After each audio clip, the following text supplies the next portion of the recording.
20 days. 2 months. 6 weeks. A month ago. 2 months. 55 days apart. 2 months ago. 3 months and 20 days. In 11 months and 12 days. They may never be reunited. Family separation is the ultimate test to our justice system. Political science and justice studies are the two subjects that I've dedicated the last few years of my life to understanding. In this current political climate, it seems that people are more involved, yet are less confident about the information they're receiving. You don't have to understand all the inputs of the immigration system to know that family is important to people no matter where they come from.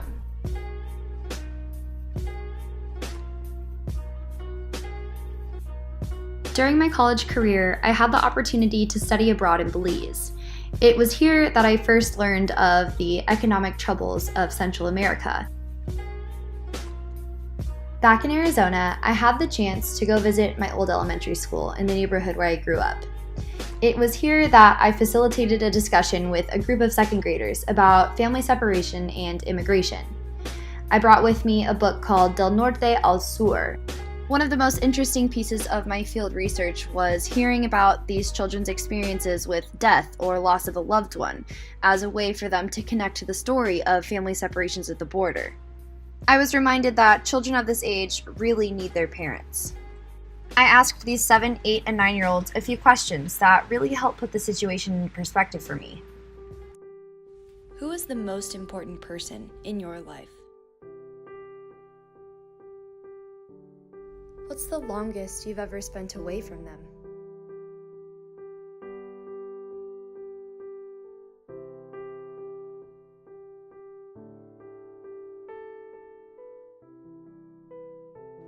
The research clearly shows that family separation is extremely harmful to children.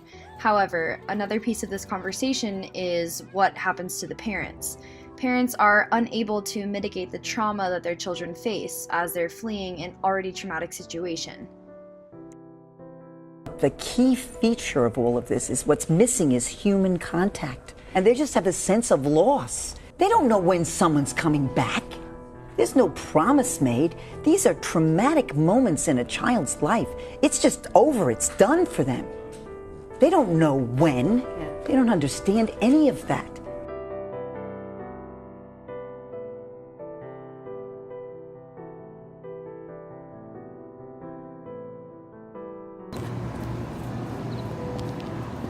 Honduras, El Salvador, and Guatemala consistently rank among the most violent countries in the world. Nearly 1 in 5 adults in these countries live on less than $1.90 a day. Extortionists are running rampant in these countries.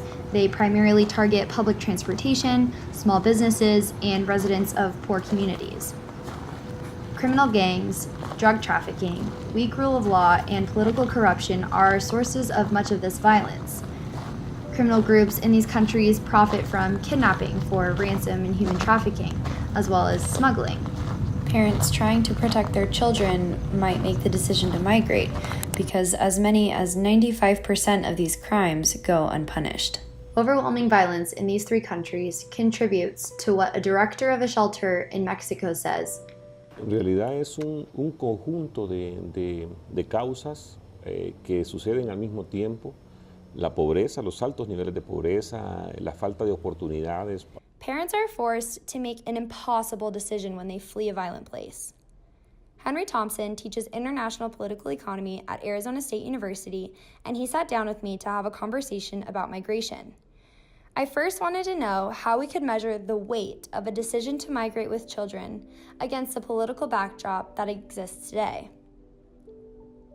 Well, an economic model of migration simply predicts that people will attempt to migrate to other countries in order to increase their incomes.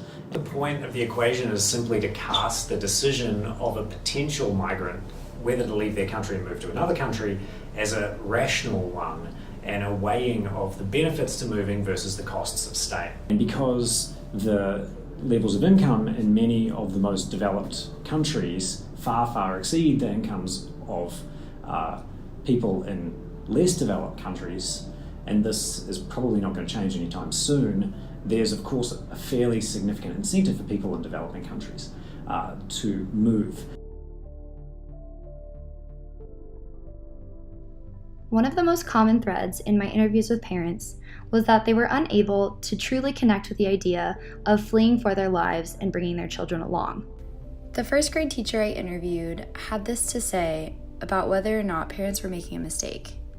No, I mean, I think that they have good intentions and the reason to bring them here in the first place, right? But I don't know, it's hard to see it not work out, I guess, that the way that they had planned for it to work out. It's because there's no sense of routine or what is home and what does that look like and stability, and so they kind of lose that. Do you think parents are making a bad decision by bringing their kids to this country?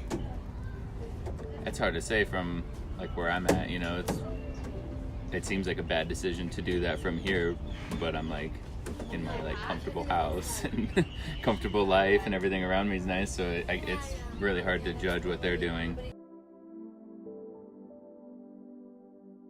Arizona child detention centers are run by a few nonprofit and for-profit companies.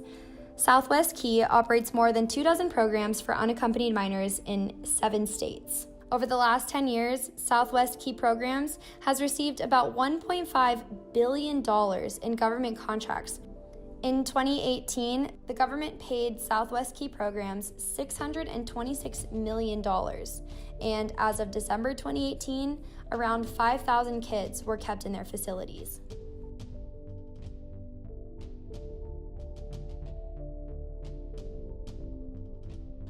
National migration policies generally are an attempt by national governments to regulate the flow of migrants into a given state, whether it's simply in terms of numbers, or whether it's in terms of a sort of a profile in terms of skills or sector of employment, but it's an attempt by a government to regulate the flows of migration.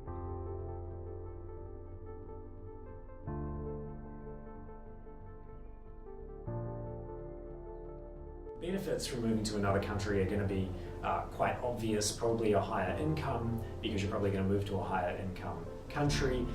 You may presume that there you'll have access to better public services, better education for your family, these sorts of things. Probably you're going to assume that in this higher income country you'll be more secure, you'll be less at risk of crime, being the victim of crime and violence, these sorts of things.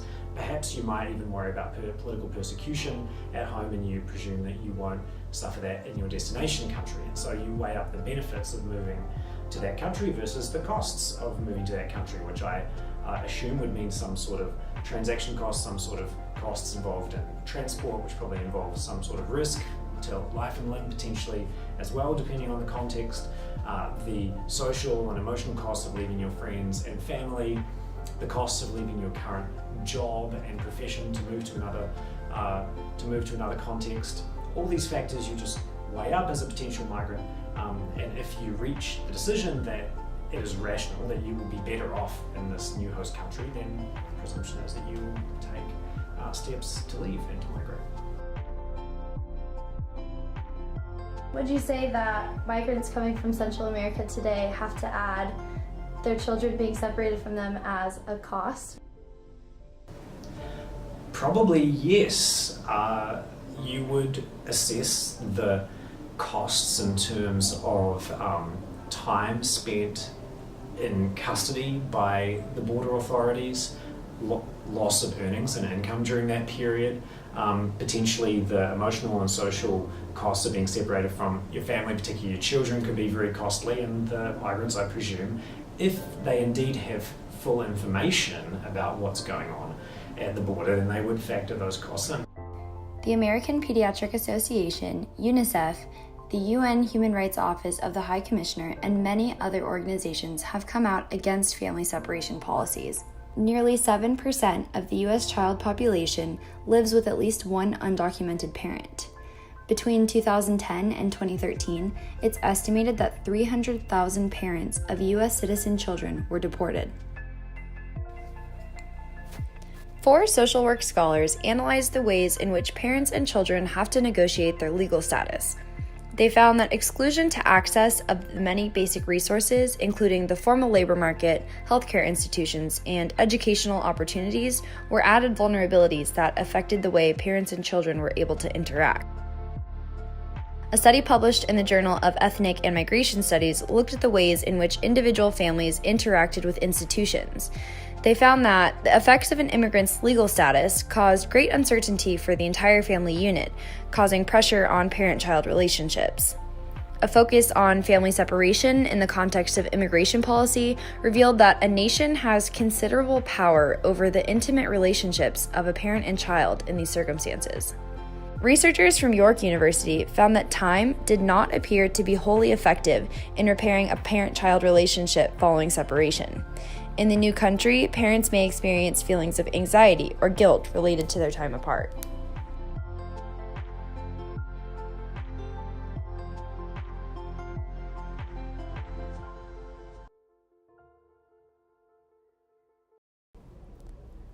In March of 2017, White House Chief of Staff John Kelly appeared on CNN.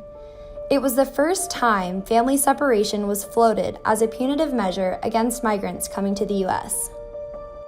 I would do almost anything to deter the people from Central America to getting on this very, very dangerous network. In April 2017, Kelly then stated to Fox News that families would only be separated if the child's life was in danger. By most media accounts, October 2017 was the first official exercise of child separations in El Paso. This pilot program included children of parents who were seeking legal asylum. In December of 2017, a number of immigrants' rights groups stepped forward with a formal complaint against family separations, which they called so fundamentally unconscionable it defies countless international and domestic laws. But the real legal challenge didn't come until February of 2018, when the American Civil Liberties Union filed a federal lawsuit on behalf of an asylum-seeking mother who was separated from her child. The lawsuit details for the first time in court the ambiguity surrounding child separations at the border.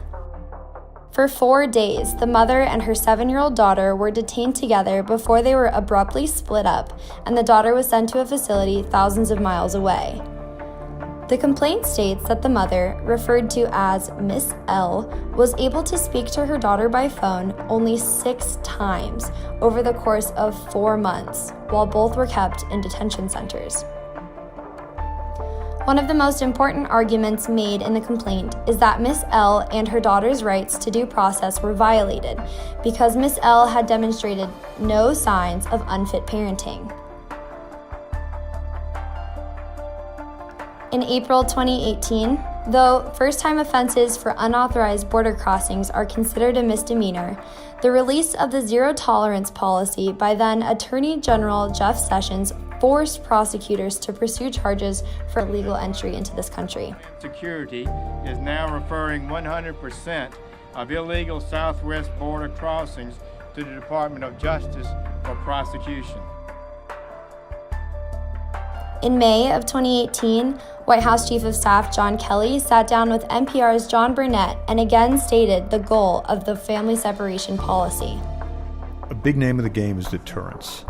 If and so family separation stands as a pretty tough deterrent. Could be a tough deterrent. A much faster turnaround on asylum seekers. Even though people say that's cruel and heartless to take a mother away from her children. Yeah, I think cruel and heartless, I wouldn't put it quite that way. The children will be taken care of. In June, officials from the Department of Homeland Security reported that 1,995 children had been taken from their parents from the dates April 18th to May 31st.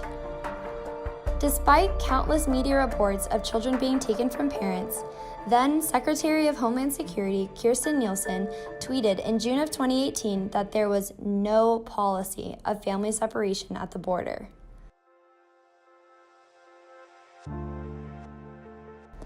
From October 2017 to May 2018, it's reported that 99.75% of family units apprehended by border officials were not linked to fraud.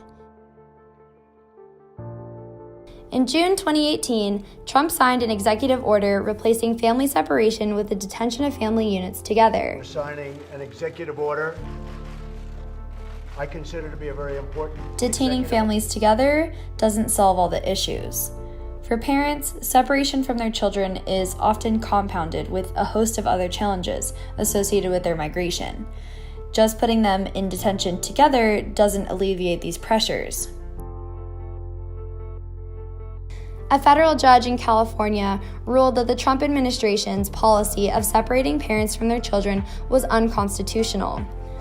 The court ordered the reunification of all parents with their minor children. Those with kids under 5 were to be reunited in 14 days, and those with children over age 5 were to be reunited within 30 days. The U.S. government had only managed to reunite 2 out of 102 migrant children under the age of 5 the night before the first deadline. As the deadline came and went, 711 children still had not been reunited with their parents, nor had the government made a commitment to timelines for finding them. 431 children could not be reunited because their parents had already been deported.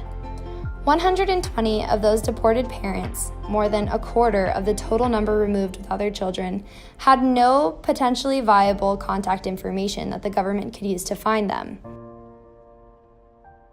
An explosive 24-page report revealed that the government never had a centralized way to identify, track, or reunite children separated from their parents at the border.